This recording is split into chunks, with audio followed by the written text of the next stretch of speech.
Today, we got in the building. Good old Matt Wells from 107.5, the Big Foodies podcast. And of course, Big Foodies is now part of the ZDN network. Matt, welcome back. What is up, man? I haven't been hyped up for an intro like that in a long time. That kind of boosts my ego a little bit. I'm ready to roll. Let's do it. Hey, I will boost it all day long, my friend. You deserve an intro like that every time you get on the mic, especially during the morning show and Big Foodies. You know, big shout out to BB Shea. He couldn't make it today. I think he's on vacation, right? Yes, yeah, he should be back. I think either late tonight or tomorrow is when he'll be back, and he's missing out, man. He missed out on a heck of an event this weekend. He did. He did. So just a little bit of a backstory, but before we get into it, there are going to be some spoilers ahead. We are going to be talking about all things Spider-Man Brand New Day. We're going to talk about the movie, favorite moments, least favorite moments. We're going to rank the Tom Holland kind of Spider-Man universe and go from there. And then I do have a Big Foodies question for you as we wrap up the show. I'll take it. It's going to be very, very interesting. But yeah, we had a friends and family event this weekend for, Matt, my family, Saba, all my trivia hosts and whatnot, and some of our trivia guests. And it was just a fantastic thing to do. We can't wait to do more of it. Again, we cannot thank Golden Ticket Cinemas enough. Literally my favorite theater. And I am not just saying that. Like when I moved here, Brassfield Cinemas was my theater. So see what they did and just like bring it to the 21st century was fantastic. Now let me ask you, Matt, before we get into Spider-Man, like how many times have you been to Golden Ticket, and what did your son think about it as well? So Golden Ticket has become our family's go-to movie theater. I didn't really venture to Brassfield that much before it was Golden Ticket, but now that it has become Golden Ticket, they do a lot with us at the radio station as well. So we've done some movie premieres, and I think overall, the thing that my son absolutely loves is their popcorn bucket subscription. So you just at the beginning of the year, you just pay one price for the big popcorn bucket, and then it's just the cheap refills always. And so we always end up fighting over the popcorn bucket. So it's nice when it's just he and I going to the movie, or just he and my wife, because then we can put the bucket in the middle. When there's three of us, it becomes a fight over the bucket. But he is a diehard moviegoer. He's 7 years old. He's probably been to 20 to 30 movies in a movie theater in his life. It's such an experience. I'm such a big fan of going to movies at movie theaters. So that's something I've really instilled in him. So if there is it's just a foregone that we're going to go see it in a movie theater. He's got his go-to snacks. He wants an orange soda. Okay.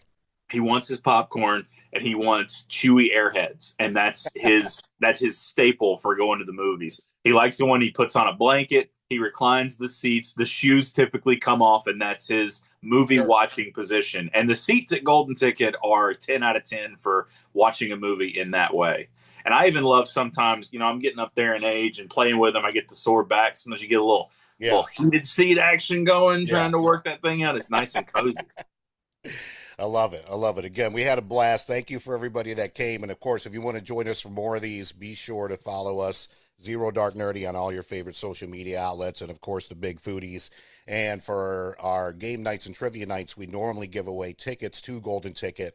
So if you're here local to the Triad or just visiting, GSO Events on Instagram, Greensboro Game Nights and Events, or just go to the website, zdnpodcast.com/events. So let's get into it. But one more time, before I get into it, here, I do want to kind of this is a grind my gears segment right here. Yeah. Spoilers, man.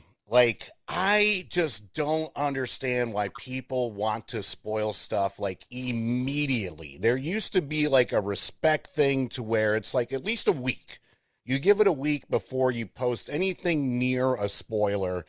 And it seems like nowadays that's not the case at all whatsoever. Whether if it's Spider-Man, hell, House of the Dragon, if I don't watch it that night, I can't get on social media the next day because it's already ruined for me. Matt, what is your take on spoilers in general when it comes to social media? I understand.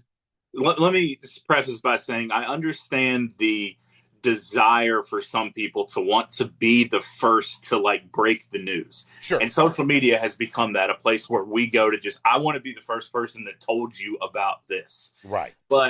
And I also will say that I do think that the spoiler for television happened before the spoiler was okay for movies. I do think that there was a time when you did have that 1 week grace period of, okay, the diehard people that definitely want to see it opening weekend or opening week, give them that window, and then let's post about it. Let's talk about it. Yeah. And I think the spoilers that I really started noticing it happening more and more was that last 2 seasons of Game of Thrones. Sure. If you didn't see it when it dropped on Sunday night, if you were 20 minutes late, something was getting posted. Like, I still remember seeing the meme of the Night King throwing the spear at the dragon, and it was like Kobe. And if you were 10 minutes late, that was spoiled for you. And so I don't know what it is that people think TV's okay, but I'm going to hold back a little bit on movies. I think you should have that same, you're not going to be able to completely, not talk about it. But I think give me a week, and then it's okay to kind of go from there.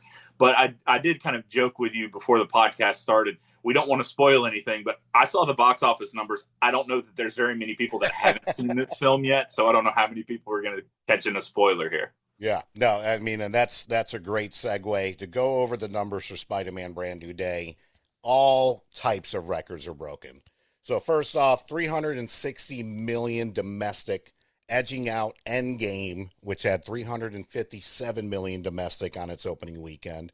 932 million worldwide. So it's already, by week 2, it's going to be at 1 billion, which is insane. Tom Holland is having the best month of any actor's career ever between this and the Odyssey. Agreed. And, of course, Zendaya, too. Yeah. So, and Jon Bernthal. Jon Bernthal. Yeah. So, they're touring, they're doing their thing. I know they can't wait. I'm sure they're all going to vacation and just take the next couple months off. But on top of that, too, 72 million during the Thursday night previews, smashed that record.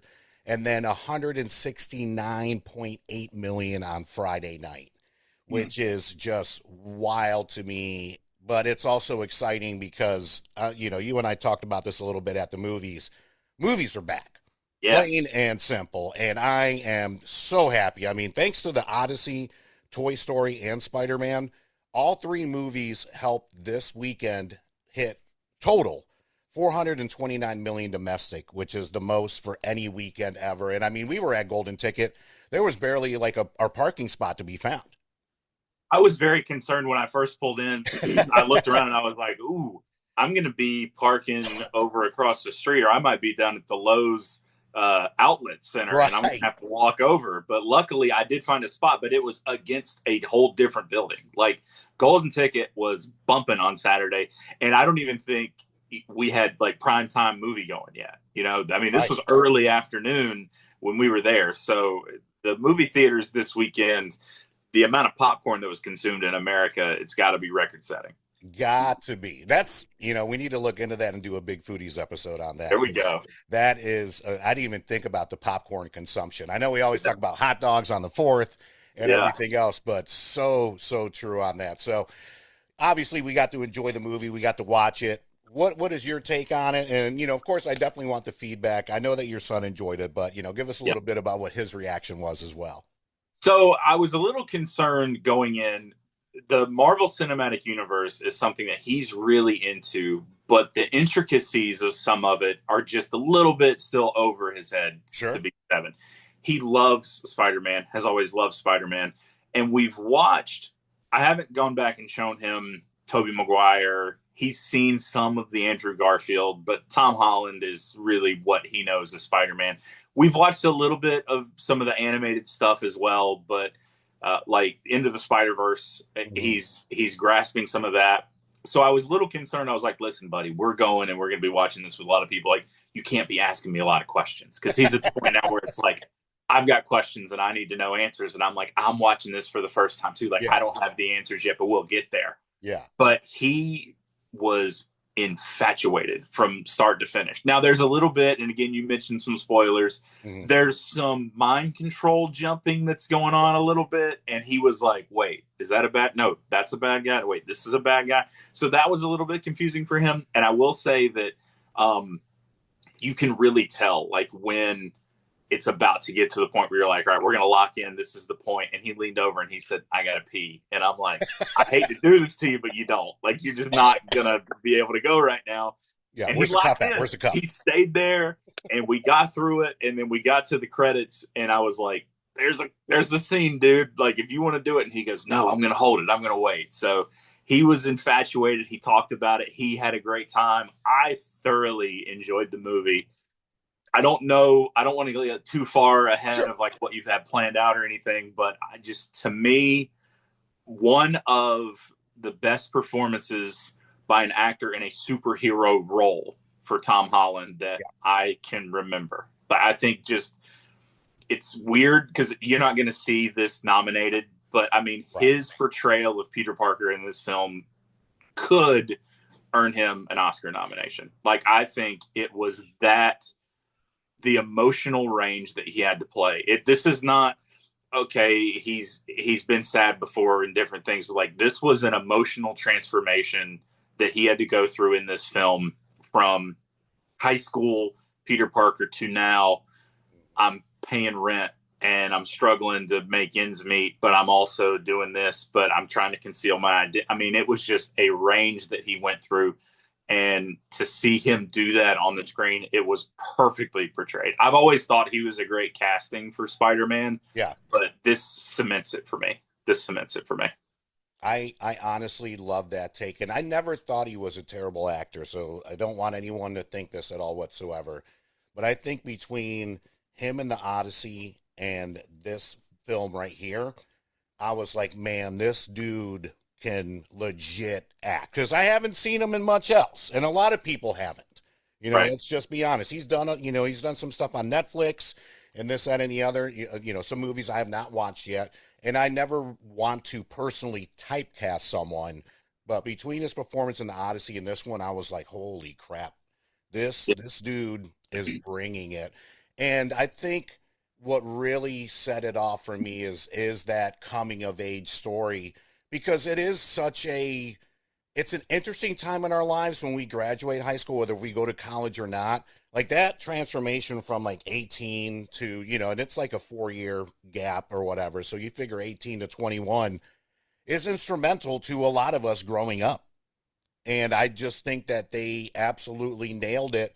And on top of that too, like the fact that we can't do everything on our own, even though we may want to. And I'm guilty of it. I try to take on so much and do so much. And seeing this in a film, and I'm not saying I have superpowers or anything like that, but at the end of the day, it's just great to just see someone who has superpowers, especially towards the end of the film, being like, you know what, not only is it like appreciated, which he never really saw before in the other 3 Spider-Man films, but seeing him literally grow up in a film right in front of our eyes. I agree. And I know and I agree with you 100%, big advocate for mental health and therapy and getting the help you need. And loneliness has become such an epidemic that so many people struggle with right now.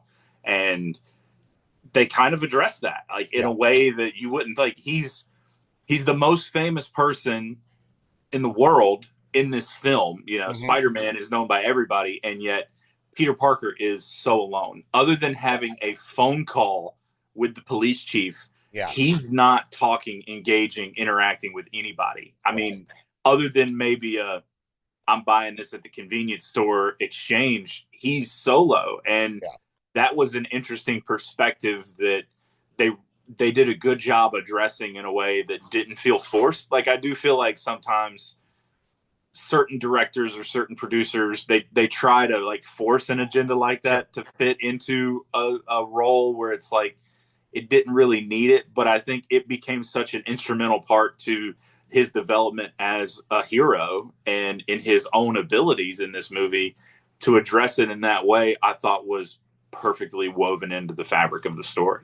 I couldn't agree more. Now, to me, it's not a perfect film by any means, but what is? You know what I mean? At the end of the day, it's still a great film. It did, as far as like, and these are very minuscule knocks that I'm giving. Like, everyone should go see this in a theater, period. Apparently, IMAX had a 3-week deal with the Odyssey. now that's done. So Spider-Man, you'll be able to watch that in IMAX. I think starting this weekend. This episode will air this week. We're doing this Monday, August 3rd, I think. Yeah, August 3rd. So let me backtrack here just for a second.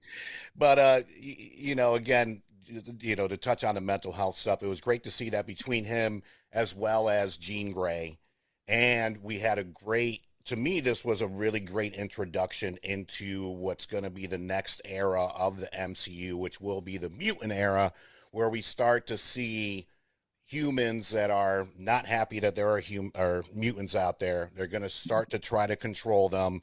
We get an intro to the next generation of the X-Men, because my prediction is, as much as we love the OG X-Men, and I know we get a few of them in Doomsday, unfortunately, I think they get the axe, but that's obviously to make way for the new school to have everybody on Earth 616, because I will say I am really glad that we're wrapping up this multiverse thing. It's definitely ran its course. I'm over it, to be quite honest with you. Some of it's been good, a lot of it's been bad. I know whenever we get a bad one, it's like MCU sucks, it's over with. Then we get this, and it's like MCU is back. We back, baby. So, it's such a roller coaster. It is. It is. And I mean, that's why a lot of like the mid and post credit scenes during this phase of the MCU hasn't really been that great, because I think that they're still trying to figure out where the heck they're going to go after the Doomsday, and then of course Secret Wars going on from that. But this movie also could have been, to me, a catastrophe if they would have focused a lot on the other villains. And I feel like they did it very well with like Scorpion and Tombstone and Boomerang and Tarantula and Ramrod, to where they were giving nods to the comic book covers, but it wasn't Spider-Man 3, Tobey Maguire Spider-Man 3, where it was just too much at the same time. No, I agree with you. I was curious because I'd read and seen so many clips and things and interviews with, so excited that Scorpion's in this, and I'm like, how many villains are we going to have to fight? We've already got the Hand that he's fighting, multiple times, but now they're the good. And it was just, I was a little concerned with that, but I do think they did a good job at kind of focusing in on one specific thing and making, I always like a twist. Okay, so is the good guy a bad guy? Is the bad guy a good guy? You do get a little bit of that. But I think we're far enough into the MCU and this thing, even though we need to stay, I'm with you on 616, and let's quit jumping around. Yes. We don't need John Krasinski, and we don't, as Reed Richards, and we don't need Miles Teller popping over here. Like, let's just land on one. Let's keep it. But I did like that we're bringing in some of the other people that their stories have kind of begun to be told. Like, we get plenty of Jon Bernthal as Punisher in this, and very well, like, congrats to him for keeping his language on par with the PG film. Like, that was going to be a real challenge. Spidey had to web his mouth at one point to cover an F-bomb, but it was all good. But doing that, and also I think there's just enough other MCU characters that you've seen. We talk about the new Avengers a little bit. Sure. We get a little bit of that in here, and I just think that, in the last one, No Way Home, Doctor Strange plays a decent role in that, and that was fine, but you could focus more on Spider-Man and not necessarily the other external factors around him. So I did really enjoy the fact that it was really focused more on him, with enough nods to the other things going on to kind of give you some enjoyment out of it. Well said. Well said. I think that they did just enough with each character to not shove it all in our faces or like be super confusing. And again, we get a little bit of the X-Men in there. Jon Bernthal as the Punisher. I've loved this casting since day one. I will say this was a night and day difference between him and this, and then his film that he did, Punisher: One Last Kill, which it should have been called One Last Massacre, if anything. Yeah. But I love him in this character. I love their relationship. A little backstory here. A lot of people may not know this. Punisher made his debut in the Spider-Man comics. So he is an original Spider-Man villain per se. He was hired to take out Spider-Man because the person that hired him told him that Spider-Man was a villain, even though he wasn't. So it was Amazing Spider-Man 129 that came out February of 1974. So a little fun fact for you. And then on top of that, too, a lot of people may not know this. When Stan Lee and Steve Ditko pitched this idea to Martin Goodman, it was rejected. So he snuck it in, and that's why Spider-Man's first appearance is Amazing Fantasy number 15, and it got overwhelming reviews and became a smash hit, which led to the Amazing Spider-Man comic. So go out there, chase your dreams. If you feel like you're going to knock it out of the park, 9 times out of 10, you may be right, because if you just listen to everybody and you always take no for an answer, you never know what's going to happen. And now Spider-Man has been for a long time, but continues to be one of the best properties out there. But yeah, between Bernthal as the Punisher, I love that dynamic, the duo. And I still feel like with Ned and MJ, they didn't force that on us either. Like, it still felt very, very natural, which is what I enjoyed about it. Because that's what I was worried about with this film. I was like, gosh, there's a lot of villains. And then there's still the whole MJ Ned thing. And, apparently there were still all, rumors like this might be Jean Grey. It might not be.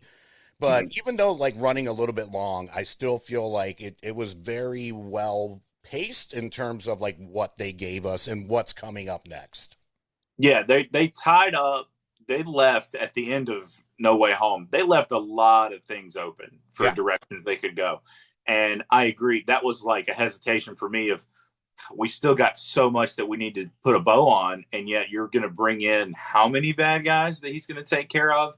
Right. Like, don't waste the villain. Like, give it to us in the way that, I know there's extenuating, external circumstances here, but the way that Kang was kind of wasted a little bit. Sure.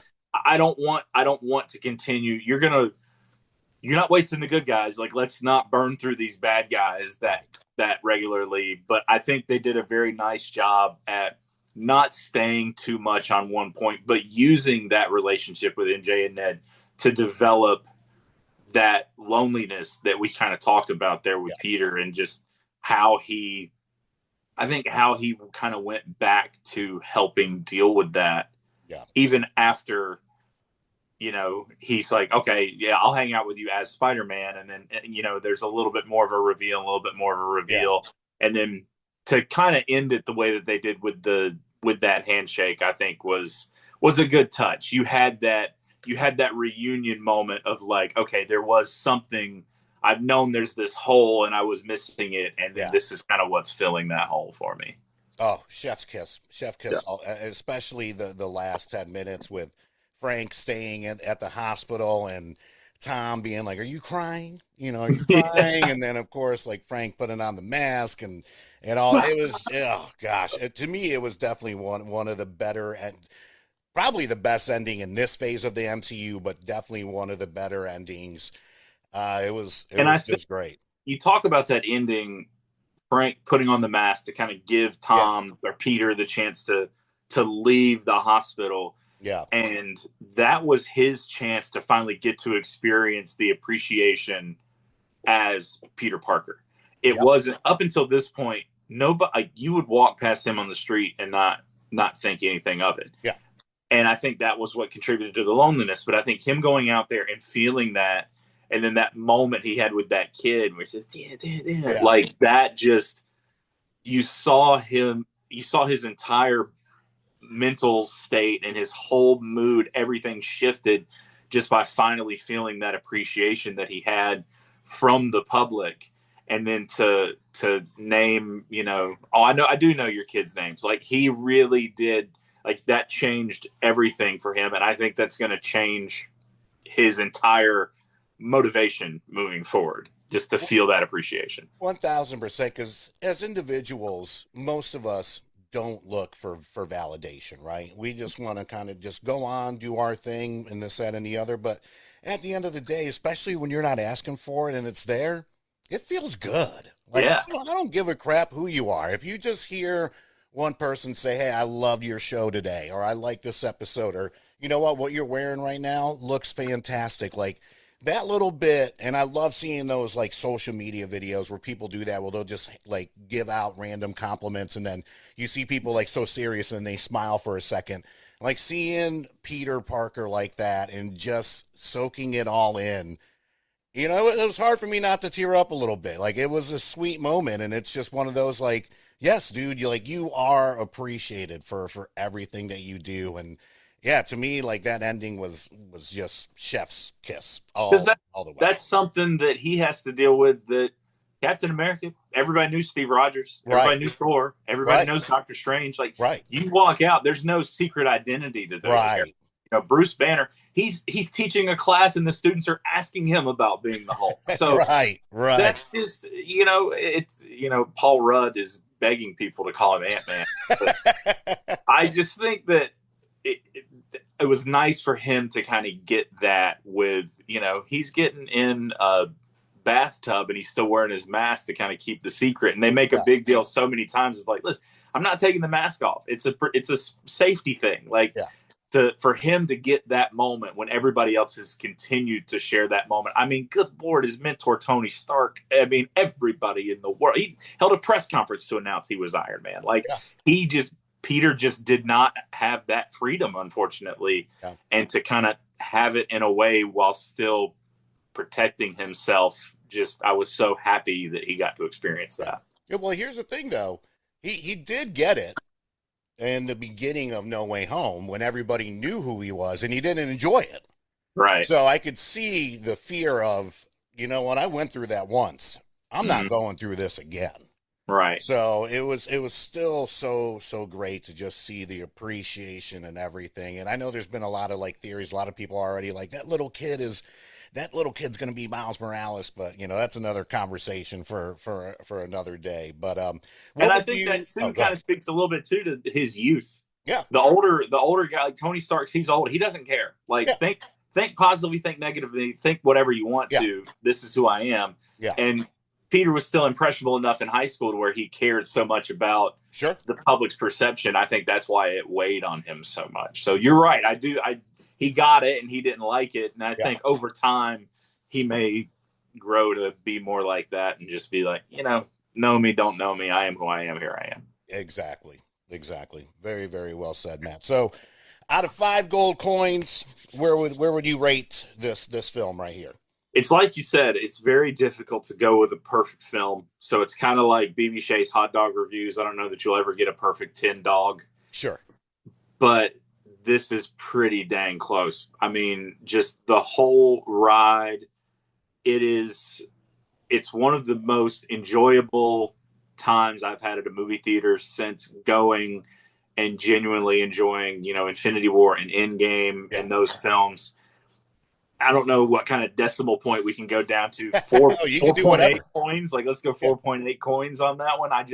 I agree with you. There were certain things that, I would like to see this or maybe develop this a little bit differently. But Tom Holland is going to get 10 out of 10 for his portrayal of Peter Parker in this. I do think it's Oscar worthy, whether or not they throw the very artsy Oscar team is willing to do that for a Spider-Man movie. It might be a different conversation, but I just think when you look at the range that he showed in that role, the emotion that he showed in that role, he became Peter Parker. And that's what Daniel Day-Lewis has done for years, and he's been winning Oscars for it. So why not Tom? What about you? Oh, man. Love that. So to me, this is definitely one of my big factors is rewatchability. I can't wait to watch this again because the thing is, especially with these movies, the anticipation is there and you're just super hyped. And that's how I get. Like I've already talked about this ADD, depression, the whole 9 yards. I get to movie theaters early. I want to get settled in. I can never show up to a movie like when the trailers start. I just can't. I have to get there super early. And even for our event, I got there early, but that was, to set up and everything else. But I still would have gotten there, honestly, right around the same time anyways. So with that being said, I really thought about it afterwards because originally after the movie, I was like, you know what, it was okay. Like, it was good, but I just, like, I feel like this one stayed with me longer than any of the other. This is his 4th one of the other 3 movies, which is a great sign. And I just started thinking about it more. And again, like the transition and like going from high school to not college, but just literally just being Spider-Man and being alone and not having your circle, no Aunt May, your two best friends, and your best friend and your girlfriend don't have no idea who you are. Thinking about that more often, and like just like you said, his performance, it really carried with me throughout the rest of the weekend. Because originally I was honestly going to give this like maybe like a 3.5. But after, again, thinking about it, because there were some scenes that felt like they drug on a little bit, but really it's more on like the character build and just seeing him like really come to terms. And of course, like the arachnid thing and this, that, and the other. That was really the one thing I wasn't super thrilled about. Like I didn't mind it, but I was like, all right, well, maybe they could have done this a little bit more to where it's not like he's literally becoming a spider. Right. So I will definitely give this like 4.2, to be quite honest with you. Of the films that he has. I'm not going to go down the entire list of like Tobey Maguire and Andrew Garfield and Into the Spider-Verse and all that stuff. I rank this number 3. Homecoming to me is still my favorite. Absolutely love favorite, because that's Peter Parker. That's high school Peter Parker. That's who you get. And I was talking to someone about this today, and they were like, well, like, I feel like Peter Parker is like, high school. And I was like, this isn't The Simpsons. Like, they're not the same age for like 30 years. Like, eventually they do grow up a little bit. And even the comics show that. Like, yes, it's great to see the high school years and things like that. But eventually, yes, he does grow up, and there's other variations of Spider-Man and this, that, and the other. But yeah, it's not the Simpson family that has literally stayed the same age for 30, 40 years now. So Homecoming to me is my first. No Way Home is my second. I mean, that is just phenomenal. Of course, fan service for days, but at the end of the day, visually, everything else. But if I got to break it down in terms of like the story itself, Brand New Day would be number 1. But as far as just kind of overall action, everything else, tying it all together, I have it as number 3, and then Far From Home number 4. I'm gonna echo you. Far From Home is definitely at the bottom for me. Yeah. Just I don't know, in terms of I for mine, if I'm ever gonna rank films, I usually rank them just purely off of rewatchability. Like, sure. If they're all sitting in front of me, which one am I gonna grab first to watch again? Mm-hmm. And as of today, it would be Brand New Day, because maybe I don't have as much exposure to it. Maybe there's so many layers to it. I want to dive back into it. Sure.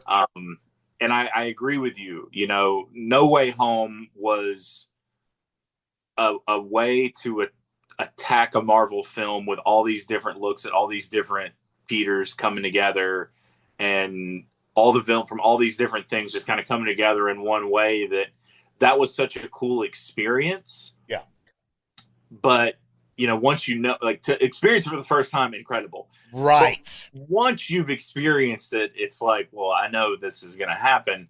So, right. I mean, I don't want to, sound like a broken record, but your rankings are probably right there with me. I think I would go Brand New Day, number 1 currently. Yeah. Homecoming, No Way Home, and then Far From Home. But I would say those top 3 are very close, and then the gap to Far From Home is a much larger gap. Yeah, and I will say this, I cannot wait to watch Brand New Day again, because I especially feel with the Marvel movies, like when you just first get into it, it's just the excitement, it's everything. Like, there is stuff that is missed because of just, and I remember I went through this with Endgame, Infinity War, a lot of my favorites. It was like the first watch is great, and then you see it again, and then you kind of pick up on things and things that you maybe missed, and you really appreciate it more. But I'm really glad you said that about No Way Home, because it does hit different after you already know what's going to happen. Yeah. Whereas Brand New Day, you still know what's going to happen, but it's definitely more about the character arc, the storyline. Like, I feel like meaning-wise, Brand New Day, definitely number 1 when you're looking at, like, a complete, I don't want to say character transformation, but just, like, a genuine story, and the actor, and really everybody in the film was knocking it out of the park. And it was great, I will say, to see the, like, OG Hulk come back. Yes. Finally. Yes, we've missed him. We've Oh, missed him. This combo Hulk where he's chilling, eating yeah. tacos and eating pancakes, like we don't want that. We want Rage Hulk. That's what we want. But I love how you kind of talked about the story, because yes, that moment in No Way Home when Doc Ock shows up, and then you know Willem Dafoe, Yeah. and then you've got all like that's really cool. And then to bring in Andrew Garfield and then Tobey Maguire, Yeah. like that was really cool. But that was just a moment, and Yeah. I think that was probably just an idea that was floated out, and they're like, "Well, we can do it." It wasn't essential to the like. It wasn't. It was a clever idea. It wasn't clever writing or clever development. It was just, hey, we could do this, so let's do it. Yeah. Whereas Brand New Day is the entire story is done leaps and bounds ahead of where that was. I just think that you get enough surprise. That's what I'm saying. You get enough surprises with here's Banner and here, we get those little moments, but the story carries it and not the let's bring in some actors that have played this role before. Right. Well said. Well said. So there you have it as far as our ratings go. All right, now, so this is my big foodies question, and we can definitely make this into a podcast episode here. Bring it on. So my wife and I have been seeing these commercials. Obviously, every time we stream something, we're not rich. Everything that we pretty much stream except for HBO has commercials in it. It's just weird to try to watch like Game of Thrones with commercials in it. So with that being said, we've been seeing the Whopper guarantee from Burger King, where if you order a Whopper and it's not made to your satisfaction, you get a new Whopper, and then on your next visit, you get a free Whopper. What are your thoughts on this, just as far as like one half of the big foodies here? So I am on the record for saying that I think the Whopper is the best burger in fast food. Oh, wow. Yeah. Okay. I get some pushback from BB Shea. His best burger in fast food. The one his favorite and the one he eats the most are different. His favorite is the Baconator. He thinks the Baconator is the best burger that's ever been put into fast food. But he gets the basic cheeseburger from McDonald's probably the most. Okay. But I think the Whopper is the best burger in fast food. And I think that Burger King, the knock that everybody always has on Burger King is the amount of time that it takes to get, like, you're going to pull up. Yeah. It's going to happen. It's turning into fast casual at Burger King than necessarily fast food. They're not putting in the second window just because they got to drop some fry. Like, it's pull up. Go ahead and pull up. Pay and then pull up. That's what's going to happen at Burger King. Yeah. So I like that the new CEO of Burger King is taking this stance. I just think that this needs to be something that you feel pretty confident in, because you're not going to promise double free food if you think your team is going to drop the ball. And there are certain places that I will say in the fast food game where I kind of anticipate something's going to be messed up in my order. Like, and I love them. Like, I was in the drive-thru this week. Yeah. Taco Bell is probably going to put something on the taco that I told them not to put on the taco. Yep. It's going to happen. Yep. Because they're in the process of doing it. I don't know that I've really ever had that as like my issue with Burger King. Yeah. I don't know that Burger King ever really dropped the ball and put onions when I said no onion. Or I don't think that was what was holding Burger King back. So the fact that that's the stance that they're taking of like, hey, we know your complaints and they're that we make your sandwich wrong, so we're going to fix that. I'm like, no, our complaint is that we always have to pull up. So I like that they're doing this, but I don't think they're addressing the real problem. I think this is they're trying to smokescreen us by thinking that they're trying to fix something that I don't ever really think that was a big issue. I mean, I just don't know that many people that are like, we can't go to Burger King. They always mess up my sandwich. It's like, no, I don't have time to sit and wait, so we can't go to Burger King. Yeah, no, that's a valid point. It's just like you, I love Taco Bell. And I know it's guaranteed one minimum item is going to be messed up. Yep. And I mean, there's going to be people out there that are going to take advantage of this and be like, well, I didn't want mayonnaise, even though they probably said no mayo and didn't know that it came with mayo.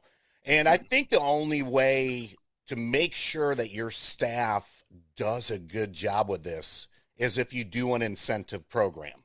Like, listen, whichever Burger Kings give out the least amount of free Whoppers, you guys all get a bonus, which to me would be like, all right, cool. That gives me more incentive to do this. Because besides that, if you're not doing that, what do they care? Right. And, it's unfortunate, but yeah, I agree. Like, I do like Burger King. I've always loved their chicken sandwich. The fact it's so good. It's so good. It's so good. And it's just classic with the French bread and everything. Like, besides Chick-fil-A and a few others out there, like, to me, that's the fast food chicken sandwich. Like, don't get me wrong. I'll get the McChicken from McDonald's if I'm there, but because it's like $1.50. But as far as like true fast food chicken sandwiches go, not the McChicken, the chicken sandwich from Burger King is top tier. Yes. And I do think that I get their mentality of we're making, we want you to be the king. We fired the king. The king was letting us down, so you're the king now. Yeah. And I think to piggyback off that, it's hey, you're in charge. If you get the wrong food, we're going to fix it, and your next one's on us. Sure. So I get that it kind of falls in that line, but I still don't think they're getting down to the root of the problem, which is your fast food that's not fast. Right. And I just want you to be quick. Like, if you told me, come through the Burger King drive-thru, if you don't have your food within 2 minutes of the time we tell you to pull up, your next Whopper's on us, I'm in. That's how you fix it. That's how you fix it. Oh, man. Oh, goodness. Hot take right there. I love that. I absolutely love it. Excellent. Matt, hang out with us for a minute. Again, y'all, thank you so much. We want to know what you think about Spider-Man. Be sure to give us a like, comment, all that fun stuff. Zero Dark Nerdy on YouTube. Fox 8 WGHP on YouTube. This will also be on Spotify, iTunes, all across the board. Be sure to follow Matt and BB Shea at the Big Foodies. We're going to be posting more of their stuff. Matt, you're also going to be doing, tell them a little bit about the Big Brother thing that you're going to be doing with us. Yes. So my wife and I, we're a strange household. So many times, husbands and wives, they have like the same shows that they watch together. And my wife and I, we just have different tastes in the shows. I'm all into House of the Dragon right now. I was wrapping up Euphoria. She's like, where's Married at First Sight? Like, where's The Bachelor? Like, so we just have very different tastes in a lot of those things. But the one thing we agree on is reality competition television. Survivor, Big Brother, Amazing Race, The Challenge, we're all in. And so with Big Brother going on right now, I'm excited to start doing a weekly rewind of our episodes of Big Brother. So I'm going to start after eviction on Thursday. I'll give kind of a week in review, kind of where things are looking, who's going to be doing what the next week, what side of the house is really struggling, who needs to win HOH to save their game, who do I think is playing the best game, who do I think is probably struggling, who's my favorite at the time to win. So we're just going to do a once a week because Big Brother's on 3 nights a week. Like, I can't give you that. But I'm going to start giving you once a week. I'll give you a week rewind of what happened in Big Brother. So stay tuned for that on the Zero Dark Nerdy platforms. There you go. There you go.